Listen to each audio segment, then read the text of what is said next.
Welcome, everyone, to the Economic Development Subcommittee Plus meeting tonight, the January 4th, for the first meeting of 2023. Hopefully everyone has a resolution that they're gonna listen really carefully to each other and think about what the other person is saying all over life, okay? So I would like to call time being 5:48, I would like to call the meeting to order. I would like to read this note to residents. All citizens are welcome to attend public board and committee meetings in person. Additionally, in an effort to maximize citizen engagement opportunities, citizens will be able to continue to participate remotely or via Zoom, by phone or via Zoom, and the meetings will also be live streamed by Franklin TV and shown on Comcast Channel 11 and Verizon Channel 29. The link to access the meeting is on the agenda on the town website. Also, you can call in at 1-929-205-6099. The meeting ID number is 886-0872-1709. And then you must press the pound number. Tonight, in chambers with me are my fellow councilors, Jones, Frangillo, and Sheridan. Beth Wehrling is here with me in the chambers, and Bruce Hunchard is out in the Zoom land. Hi, Bruce. Hello. Missing tonight is Greg Rondo. Right? So we're going to just jump right in, and we're going to start with the first agenda item, which is the lot line cleanup. 23-891 area on and near Lincoln Street. This is one of the EDC, regular EDC agenda items. But we will, here comes Brian. Perfect timing, Brian. Brian, you shouldn't even sat down. Yeah, come on up to the I just front. wanted to point to everybody that the map is up on the screen. Yep. And Brian, perfect timing, is going to walk everybody through the lot line change proposal. Sorry I'm late. That's okay. It's only the first meeting of 2023. We're setting, like, joke. Yeah, I'm starting off right. 5 minutes late for the meeting. It's about right. It's okay. Okay, so this is the last of these zoning, these type of zoning bylaws you're going to see for a while. As you know, the town's been working on, I guess you could say, I'll clean up the zoning map for well over a decade now, but we've been doing it for quite a bit for the last few years.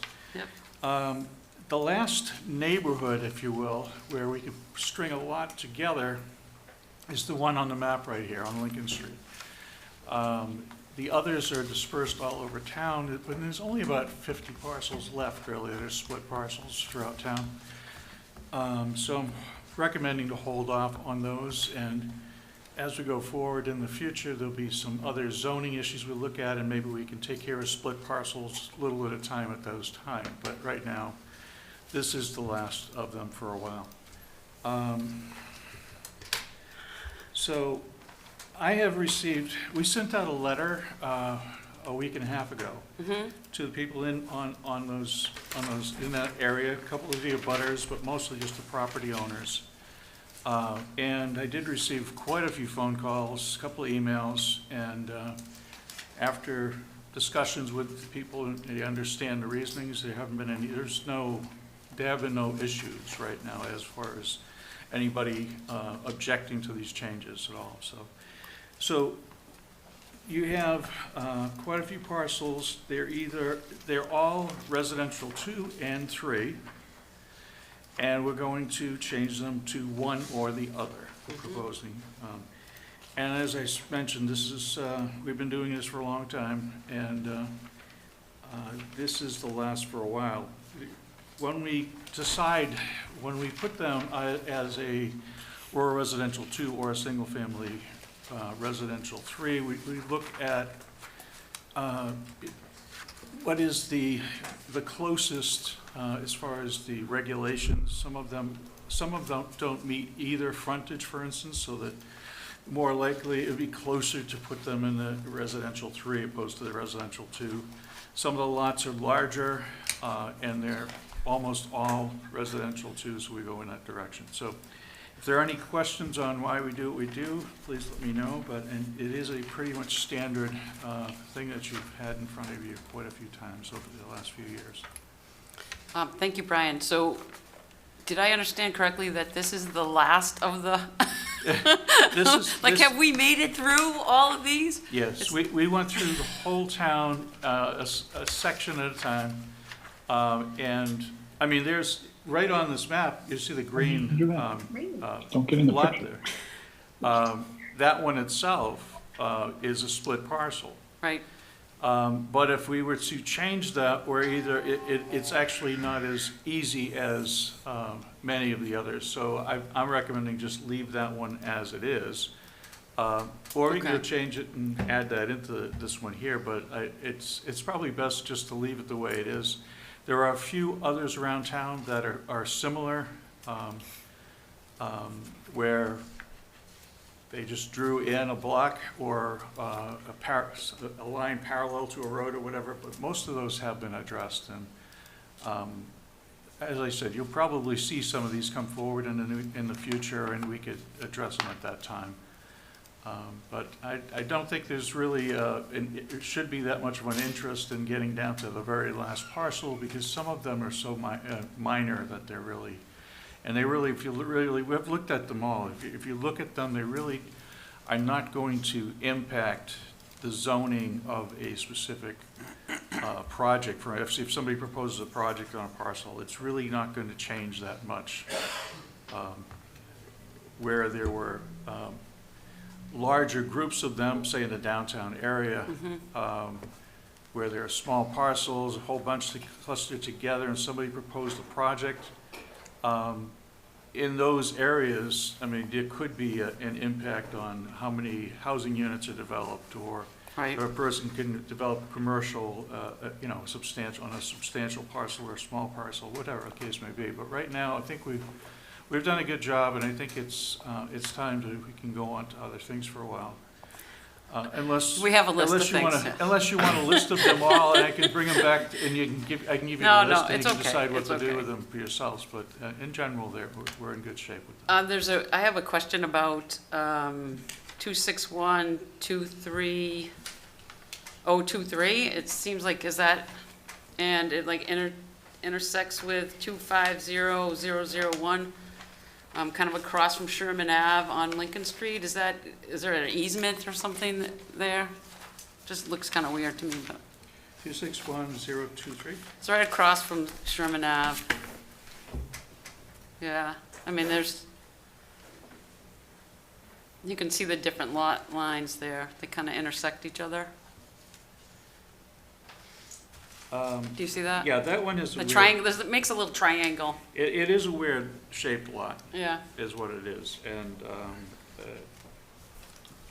Is that just is like just a misprint or something?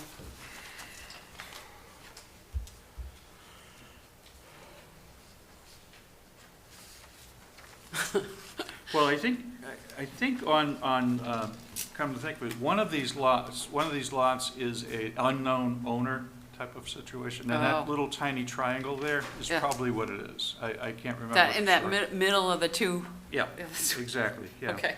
Yeah, one of the lots is like on one side of that triangle Yep. and the other side, and the other one is, Oh. so it's a little awkward. So one of the parcels is split by that triangle? Almost totally, but there's actually a little tiny Okay. bit you can't really see on the map that All right, that keeps them excellent. together, yes. Okay. Does anyone have any questions for Brian Patrick? Yeah, just curious, why did this happen, like, from just the history of it? Okay. If you go back in history, when the town created zoning maps, we didn't have the technology we have Okay, today. right, you said that before, I think, yeah. So somebody would look on a map and say, okay, I think if we go 200 feet next to Lincoln Street, draw this line, And it will zone this side, this, and that side, that, or whatever. And it was pretty straightforward at the time, it seemed to make sense. But as you go forward in time, where there are split parcels, sometimes they create problems when the owner goes to develop their property or whatever the case might be. So we just took this on as just clean it up and make sure that they're one or the other. And the ones that are, like I said, the ones that are remaining are not significant in any way, so we can, and if they are, we can just address them at the time, but most of these things have been taken care of. Lincoln Street is a great example of the old zoning, where the line was literally 200 feet from the pavement of the road when that line was drawn in there, and not even 200 feet from the parcel line, the roadway parcel. It was actually 200 feet if you measure it out where the old road was. So that was the reason. You all set? Yep. You all set? Yes. Yeah? Okay, so I think just the EDC can vote on that, is that okay? Yes. And so, I'd like to make a motion to move this zoning bylaw amendment to the town council. Second. All in favor, signify by saying aye. Aye. Aye. Okay, on to the council it goes.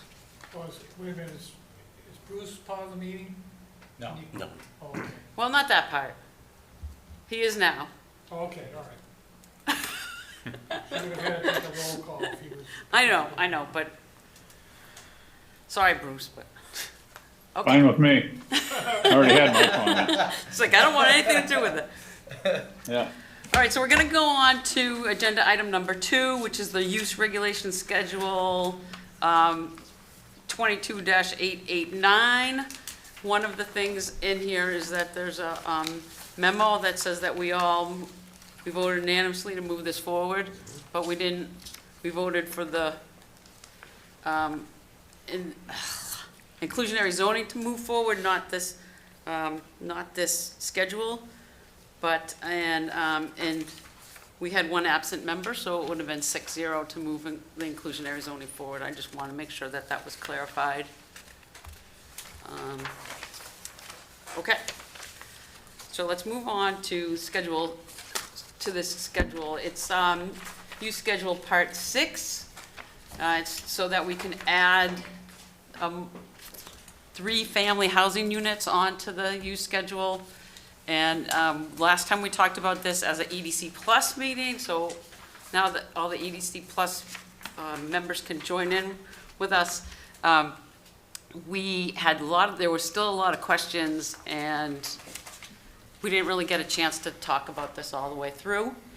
So I actually had a whole bunch of questions. So if it's okay with you guys, I would like to actually talk to everybody about this and maybe just get your ideas, if you like it or not, what you think. So I have a couple of questions and then a couple of things I think we should do. First of all, I wanted to talk about, if you all look at note number 4, right? So that's where it is on this schedule. It has with 4 more housing units. And since we haven't actually decided that yet, and okay, so everybody knows, I'm going to read this to you. All multifamily developments with 5 or more housing units required to address the affordable housing requirements in 18551, which is the inclusionary zoning bylaw that we move forward. So, but one of the things is that we did not pick we don't know when we haven't agreed on when does inclusionary zoning start? How many units does there have to be in a building for that to start? So one of the things I was thinking, to sort of separate them a little bit, because we have a lot of other things that are going on in this schedule, is to just move note number 4, which is at 6.1a, up to 6.1.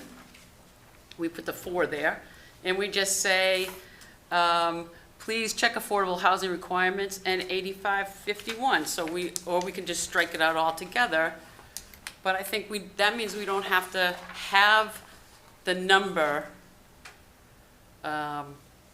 right today to be able to do that. And it would kind of separate the schedule from the inclusionary zoning bylaw. So I don't know if anybody has any ideas about that or what you think. So that's the number one thing, and I'm gonna ask people what you think. So Patrick, what do you think about that? Sounds a good idea, yeah. Okay, Colby? All in favor, yeah, I came with similar language. Yeah. Yeah, mine was, to change it to qualifying multifamily developments are required to address the affordable housing requirements in section 183, just sort of keep Okay. it a loose. Oh, I like the way you wrote that. Glenn? Good? Let's do it. Beth? Provided that none of the other footnotes that are noted under letter A, like there's a general residential 5, like footnote 2, 3, neighborhood commercial number 2 and 8, so on. There's other footnotes that are noted under the use, those are not impacted. So can you say that again for me, so that? So you have 6.1A, where you're saying to move the 4 Yeah. up to the top. Yep. It's provided that, if you're striking that out in its entirety, you're not impacting any of the other footnotes that you have in there. I think you're fine. I think it's fine. It's fine, okay. Essentially, I think if you're removing it in its entirety, you're not really, yeah. Okay, all right, all right, so, and then Bruce? Well, I just got a question on the 2,750 square feet. Are we gonna leave it like that, or are we gonna change it? Well, Is that part of this? Is that part of what you're talking about? that is another part, but when I'm talking, there's a few different things I think we need to change, so, what about moving the number 4? Okay, so we're just talking about the affordables now, not based upon how many units you're building. We're eliminating that from this part of the Correct. discussion, correct? Correct. Okay, I'm okay with that. Okay, So when would we put the number back in at some point? well, it just makes people aware that there's something they need to go look up, Okay, right? So that's kind of my idea about it, okay, okay? yeah. So maybe, Brian, do you want to say anything? Well, I'm just going to, I think, if you removed it here, Yeah, then the inclusionary bylaw needs to address it specifically. This was actually the way to say when inclusionary zoning actually kicked in on your project, okay? right, By putting it in the actual use table. Okay, it's allowed, we don't just recommend it, we require in certain projects in certain zones by looking at the use table, that you go to the inclusionary zoning section.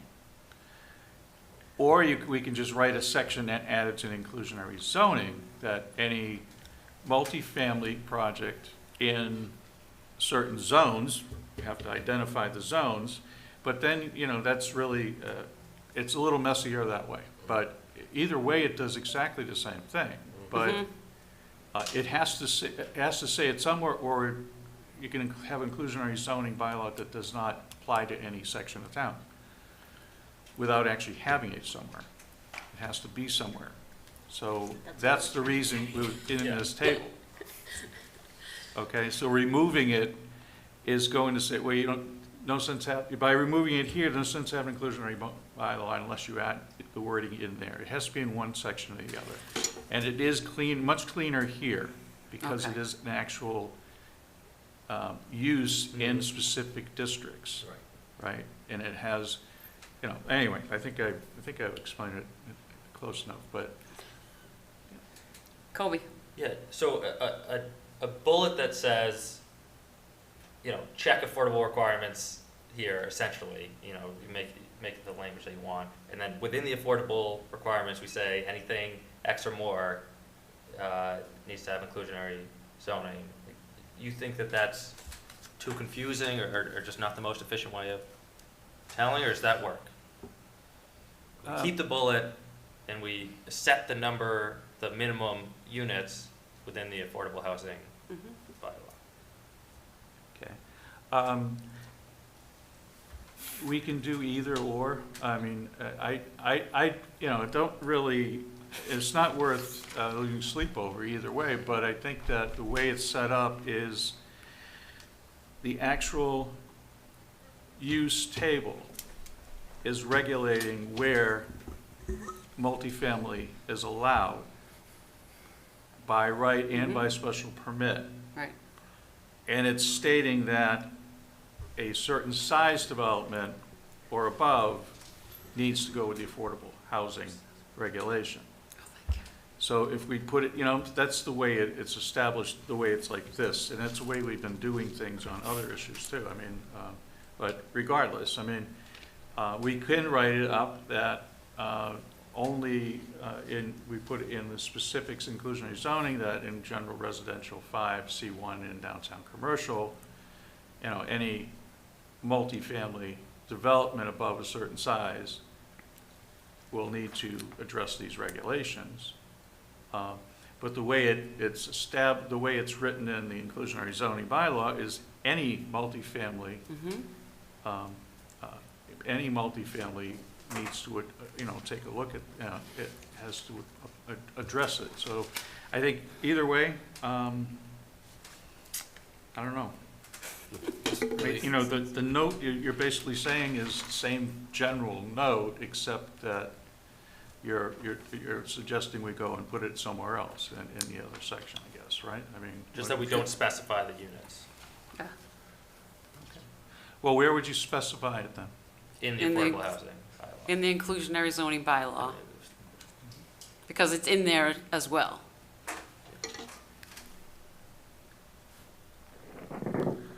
Kobe, are you, Sorry, yeah.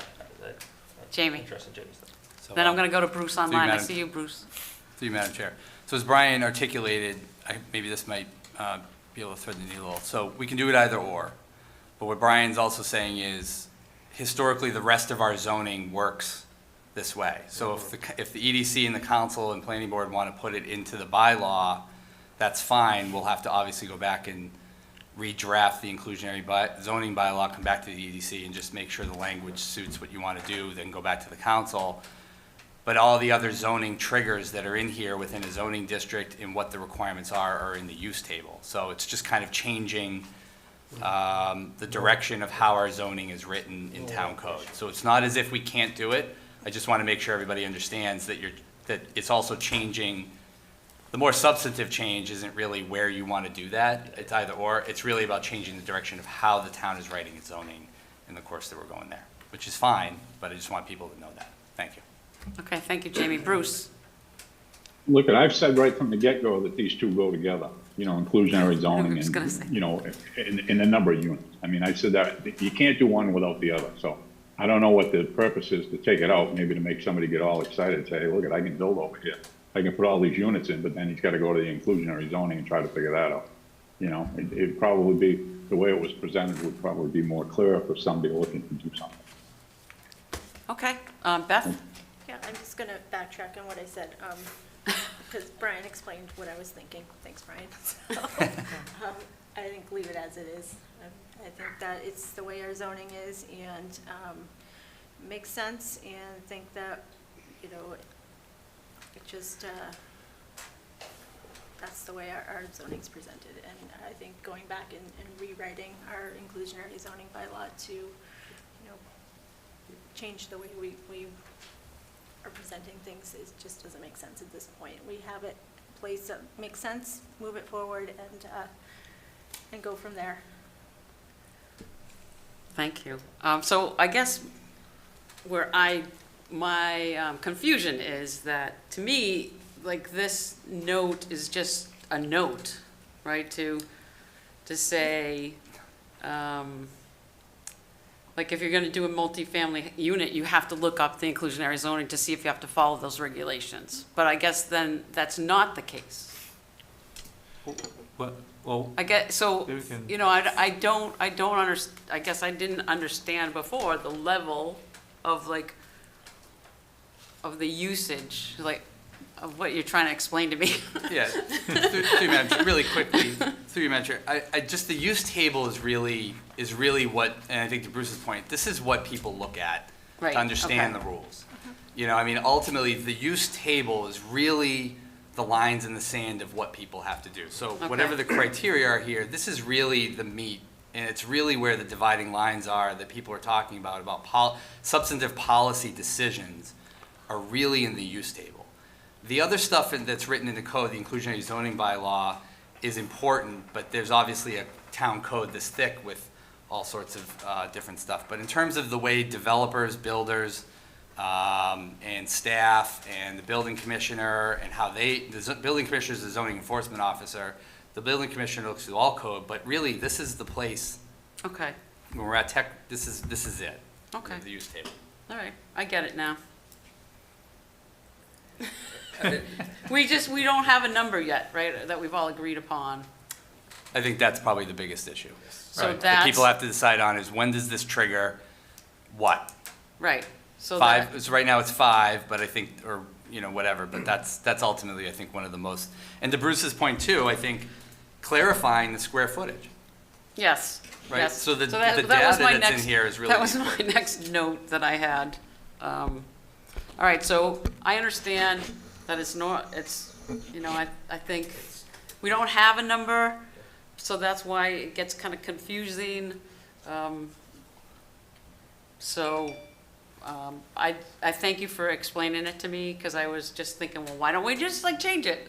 But now I understand why we really shouldn't, and we have to wait till we have a number that we all agree upon, or at least that comes together. So, For clarification, when you say we don't have a number, are you Yeah. referring to the 5? yes, So we didn't agree on 5? I thought at the last meeting, and I apologize I wasn't here, but I did watch the meeting. yes. I thought it was, you voted to move it forward, so how did you not agree on the number at last meeting? You were okay with 5, and now we're not okay with 5. So did we not agree with 5 then? So when did we decide between the last meeting and this meeting that 5 was not okay? That's a really good question. So, I think I would we just kind of vote ran that- out of time. I would make, I don't think we had a vote, Madam Chair.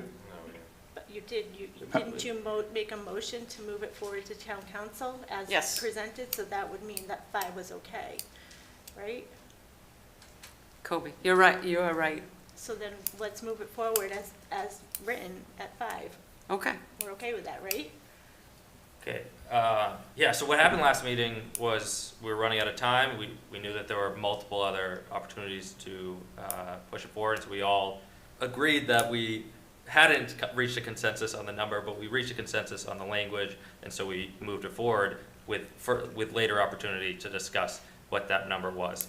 If it makes sense to keep the number within here, which I still don't fully see, I mean, it's not like we've had an inclusionary zoning bylaw before, and all this is saying is, hey, now that you're at multifamily, make sure you check our inclusionary zoning. But if we're adamant that we need to have a number here, then I would make a motion to amend, that we change note number 4 to all multifamily developments with 18 or more housing units are required to address the affordable housing requirements in 185-51.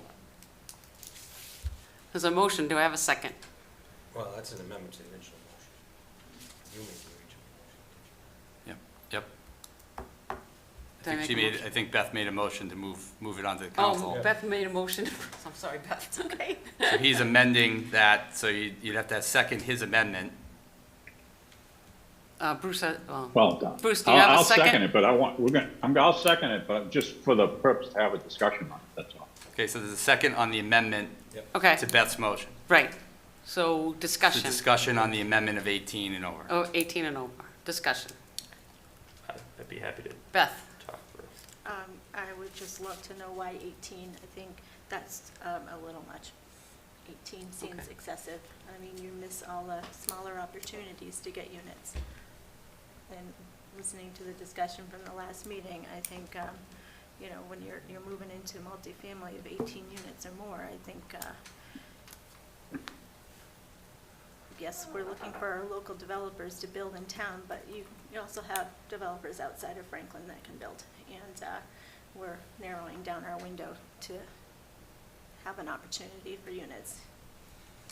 People want to build, they're going to build. Okay, Kobe? Yeah,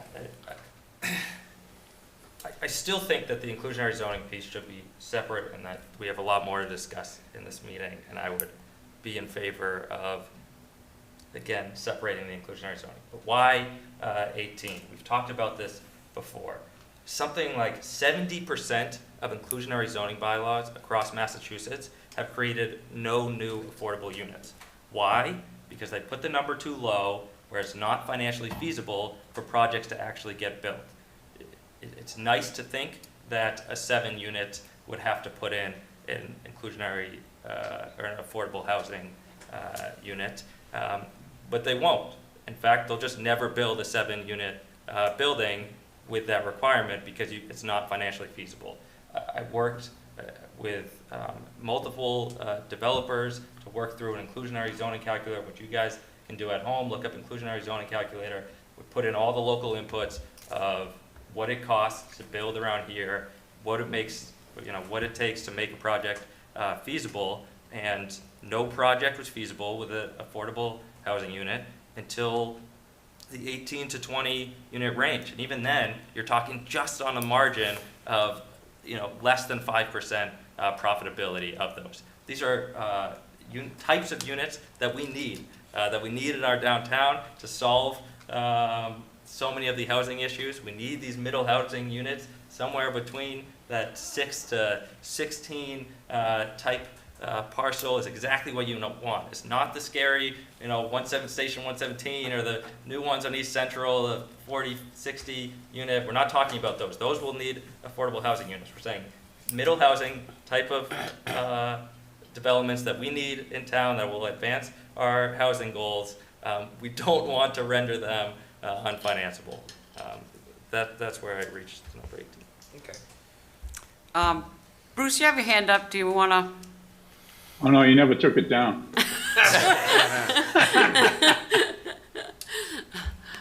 Glenn? I'll take it down. Oh, okay. Just either way, it doesn't matter. Glenn? Yeah, there we go. Okay, now that this game of tennis has been going back and forth, why don't we come up with a reasonable compromise? 18 to me seems significantly large, and 5 does seem a little bit low. So why don't we go with a number somewhere in between, say 9 or 10, just to stick with a number. 12 is in between. 12 is in between 18? 18 and 5, so- 7 and 7. No, I propose 10. I have 10 written down, I got 10. 10. but we have bucks an amendment, right? Remember to Yeah. You're discussing the motion. amendment Yep. that Kobe and Okay, Bruce all right. said. All right, so I think, we've talked about Well- 8, and like 5 is too low, 8 maybe, 9 or above, 10, 16,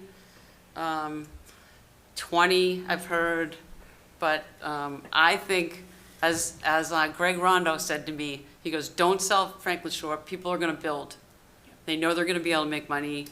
And I think with the other changes that we have, that we need to go through, maybe the impervious coverage, maybe a parking regulation thing, maybe we should, it would probably be more feasible to start this at 10. So that would be my suggestion. Okay, I agree with you. However, we have to vote either for or against his proposed amendment. Well, he can. Or you he can amend the his Well, Make a motion to amend the amendment to 10. You can accept a friendly amendment to 10, or you can go through Friendly a amendment to procedural 10. on each one. Wait, what, could you say that again?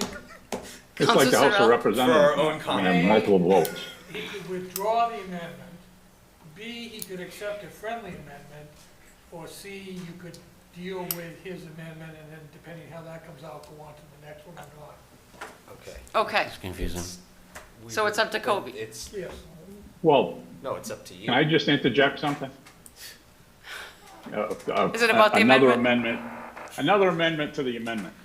If we change the 2750 to 2,000 square feet, I would probably go along with 10. Okay, it's, these. Does that work for Kobe? Okay. Well, I mean, well, Bruce, wait a minute, that's really not what we're talking about yet. No, I know, Okay. but that's, I'd be willing to go along with 10 if it goes to, if you change the 2,750 to 2,000 square feet. Then you're giving somebody ample opportunity to put a few more units in and get a couple of affordables out. Okay, all right, Bruce, but We should vote on his request. we should vote on the amendment. Yes. That way. Well, Jamie just said we could have an amendment on Well, the it goes amendment, back to so. Beth, to her original motion. That's true. Can you have It goes an back to Beth for her original Yes. motion. If, depending All on right. how we vote on his request for amendment, yes. amendment? Okay, so we're gonna vote on His request to amend. Kobe's We need the request to second. amend. She made a second amendment Okay. It was seconded. to his amendment. Somebody needs to second It was Beth's seconded. 10. Bruce seconded it. Or Kobe needs to step up and basically say he's fine with 10. I'm just cutting to the chase. Well, And if he's not good with it, then you guys have to either second her I amendment. second it. Okay, second it. You can have a discussion if you want, or you can take a vote on the 10. No. No, Oh. we can't. Why can't we? She made an original motion I know. for 5. He made a second. For 18. Who seconded you? Nobody seconded No one me, seconded. he amended it. I now seconded Melanie Kobe, No, seconded no, her Kobe's second. amendment was seconded by Bruce. Okay. Beth made an amendment, And you I seconded it. seconded her amendment. Right, so you're now on So it's 10. at 10. Yes, All right. and you're at Kobe. discussion. discussion. Bruce and I, yeah. We're following it. Don't want to not come off as a team player, but this isn't a matter of making up numbers and hoping that they sound good. This is math. A project is profitable or it's not. It's based on how much rents are worth in Franklin. All of that is included in whether a project is feasible. If you put it at 10, that beautiful 12-unit with commercial below, right downtown, that's adding people and commercial space, won't get built. It won't get built. And those are the exact types Well, of cool. units that we need in Franklin. To say that, like, oh, it's halfway in between and that sounds nice, I get the idea of compromise, but we're just not gonna build, they're just not financeable. We can't make it up. And if you want to make a case that they are, then make the case that they are. They come in with, what are the inputs that got you to think that an 11 to 12, 13, 14 unit could be built within affordable housing? I don't think it can be done based on the math that I've done. Jamie, Through you, Madam Chair, thank you. So visually, if you go down on West Central and you know where the pop-up shops were and where the boutique is, to Kobe's point, that's, I think, a 12-unit with the commercial industrial on the floor. So the question for this committee is, would the 1 unit of affordable housing in that project kill the project? Just my professional opinion. I'm not a builder, I'm not a developer. In 24 years of this, I don't think that's going to happen in this case. The proponent of that project, just we have to talk about it, has also purchased land down the strip on that road. So the question is would 1 out of 10 units of that project kill all development on that strip? Only really 1 or 2 people will know the answer to that. But I think what we're trying to bring here is a balance between the other piece is that you will likely get whatever the threshold is. Kobe's right. You'll probably get people building under that. If you hit it at 10, there'll be an appetite to build 8. And they'll just avoid inclusionary zoning over and over and over, and you will never have any more affordable units that would be built other than people that come forward, like the church, with larger complexes that have their heart in the right place and their morals in the right place and build those complexes.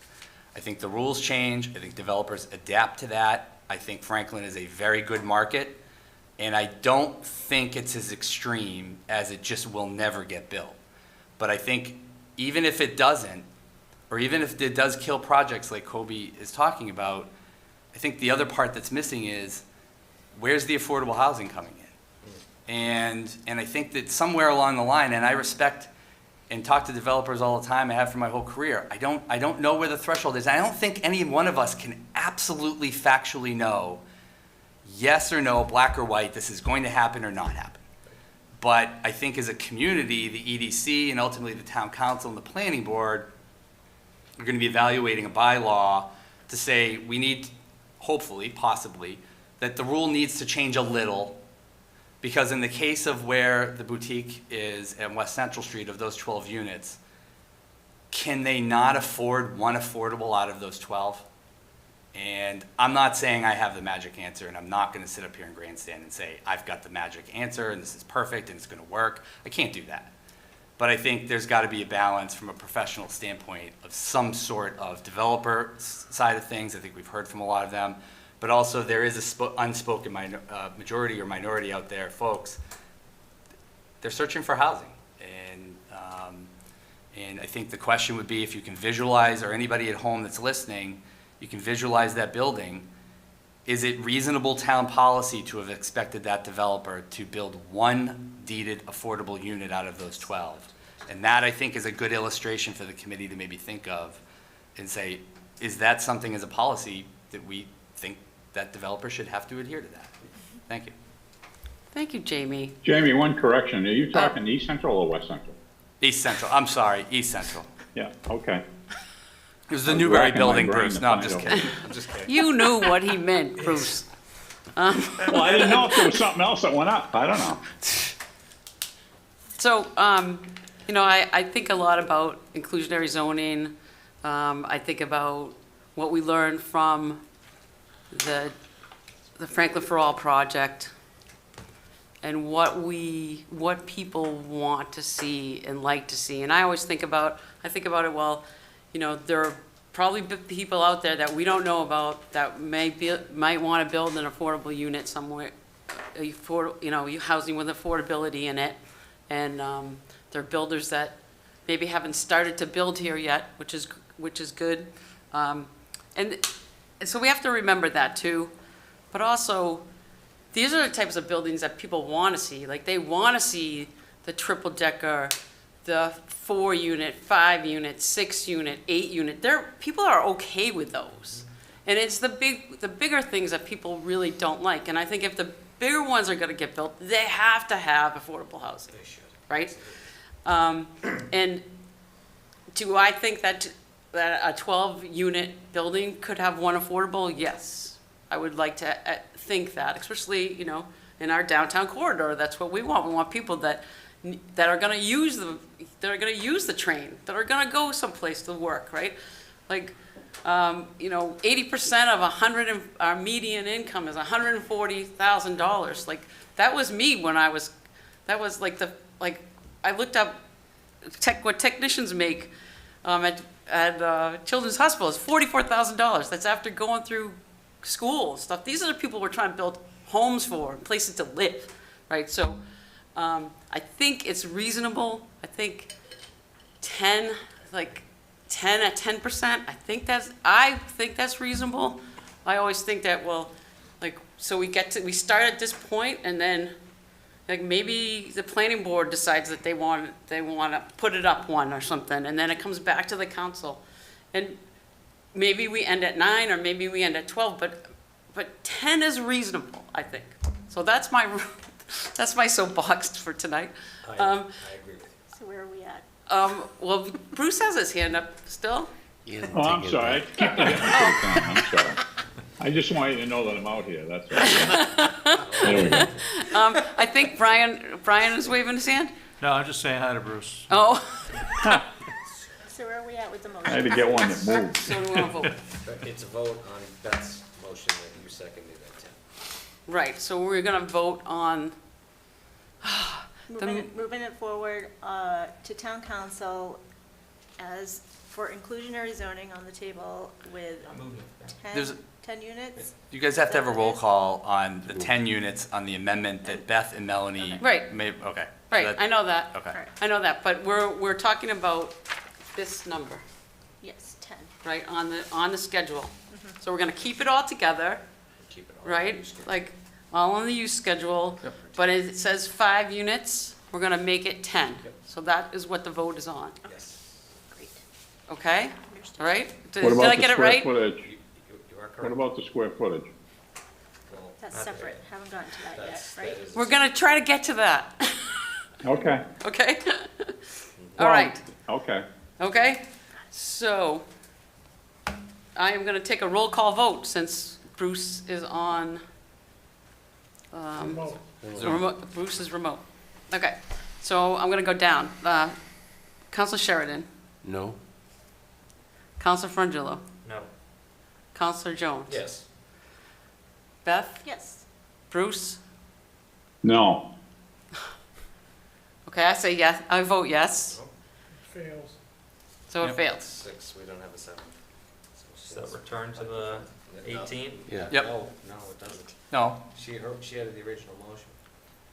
So? That motion, we need a second. No. We need a second. you motion. defeated the amendment to the amendment.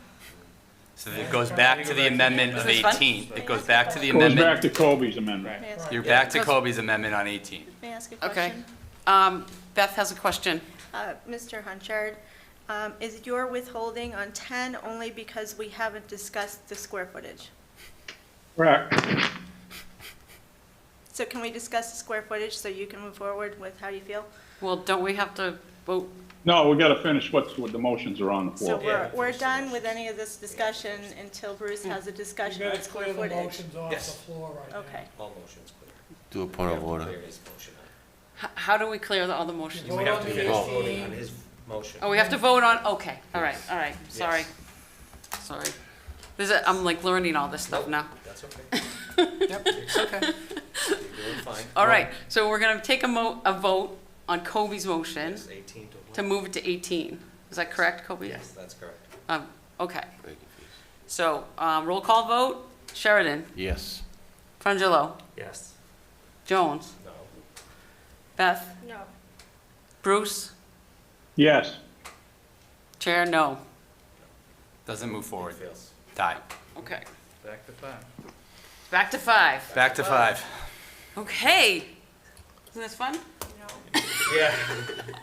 You No, wanna have the this is the way it discussion goes. with- This is the way it If you goes. want to have a discussion with Bruce on his issue, you could withdraw your motion, the second withdraws, and then go on with the discussion. Well, that- I can? Yes. All right, I withdraw any motions that I've made, so we can have a discussion with Bruce on square footage, so we can move forward again with talking about any numbers. She doesn't need a second for that. She Well, can yeah, just but withdraw. whoever the seconded that Well, the motion second has to was- agree to withdraw too. Well, which one? The one to move it forward? The original motion that Beth made, who seconded? That was Bruce. Bruce seconded the original motion. That was All me. right. yeah, to open it up for discussion, you're Oh, correct. okay. That was Yep. first. Right. All right, I'll withdraw my second. That's what it takes. All right, now you can Okay. have whatever. Now you got a clear whatever you slate. want, Madam Chair. Now it's back. Okay, to you. so now I'm gonna go to something else now. Let's start this all over again. All right, so I was gonna talk about note number 3 next anyways, Bruce. And so, my idea, I think, was to actually put a cap that the planning board could add other units on at like 24, but I think what we'll do is since you would like to talk about 2750 square feet of lot. So that would mean, so right now it would be 15 units per acre, and you want to change that, right? Correct. I'd like to change that to 2,000 square feet. I'll make a motion that we change the 2,750 square feet per lot area to be permitted by right to 2,000 square feet. Second. Okay, we have a motion and a second, and we're going to take a, do we do discussion, or do we have to You vote? do discussion. Yep. We're discussion. Yep. I'm like confused now. Somebody do quick math for me, sorry, I don't have a calculator. Well, What's that? Beth, you have a question. I do. Quick math, 2,000 units, 2,000 an Well, acre. is Bruce what, might know. square feet? Working off Bruce? a builder's acre or? Well, it goes to 20. I'm working off of 20. 40,000 square feet. Goes from Right, Bill. 15 to 20. Right. So it goes from 50, so you are suggesting then we go 15 to from 20. 15 units per, by Acre. right, per Builder's acre, Builder's acre, yeah, yeah. Per acre? To 20. to 20, which is Yeah. kind of like what the downtown commercial is like anyways, and people are okay with that, right? 20. So Beth, you have a question? Just give me a second. She's studying. Patrick? So that means you'd let more building on a lot. That's You correct. build a big building on a lot. Yes, but if you look, Yeah. while Beth does her calculations, if you look at the schedule now, it's 1,000 square feet. This is 27. So that's like 43 units per acre, or 40, Yeah. depending on. Just round it off, say 40. 40, down to 20. right, so that's 40 per acre, it could go up to. If we do 2,000, it would be half of that, right, by right. Okay. Some more. If anybody feels it should be more, I'll accept the friendly amendment. I was happy with 1,000. Yeah, but that's what's there now, that's what they want to do away with. Yeah. Yeah, but Well, no, who's they? Well, wait, you guys, it's wait. the- Wait a second. This is actually to make sure that it is by right, 15 units by right, Yeah. to be compliant with the MBTA communities regulations. Right now, it's nothing by right. Well, you can't do it by right. It's all special permit. Right. Okay, so that's what we're talking about. Sorry, but we gotta stay focused. Okay? So this would be by right, and then you could go up more than that by special permit through the planning board. So that we would be compliant with MBTA communities, Okay. okay? 3. Three's right here. No more than, it's crossed out 1,000 since 2017. It is. Beth is like, it's crossed out. Yeah. Where is it? Oh, It's up here. It's right, yeah. That's 2,000. That's down to Here, here. It's on, with 4 or more units, 61. right, Brian? It's on, 6.1A. Yay. If you go across there, 3 is there. Correct. Okay. 20 units. For C1 and GR5. Remember, we increased. C1, GR5. Wants to change it to 20 units an acre instead. Kobe, thank you. Yeah. So, I want to sort of bring back to what we're talking about here, which has been talked about through the housing production plan and the first MAPC study and the second MAPC study and the survey and every senior center office hours we go to, and anytime you talk to anyone, there are people that are struggling to afford homes in Franklin because the types of units are too large. There aren't enough smaller middle housing units that offer homes to particularly young professionals and our older population.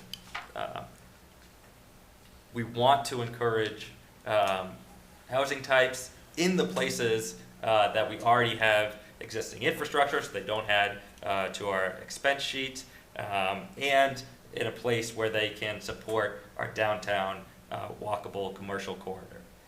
That's why we're doing all of this. That's what the entire Franklin for All study was. It's why the state is pushing us to do this, for us to do as little as we possibly can. I think entirely misses the point. That's my main piece. My second piece is that I think at the end of the day, everything has to come out to 15 units per acre across the entire area. That's going to take a lot of dimensional changes to what we have. And I think that by going just at 15 by right, we risk not having an entire package that's compliant with the MBTA zoning. So it's a smaller case. I'll let you make that determination, but that was my sense. Jamie? Through you, Madam Chair, so to Kobe's point, the 2750 was the state requirement. That's the Yeah. 15 per builder's acre for all intents and purposes. So Bruce has given you an option to do 20 units per acre by right, which is a significant change.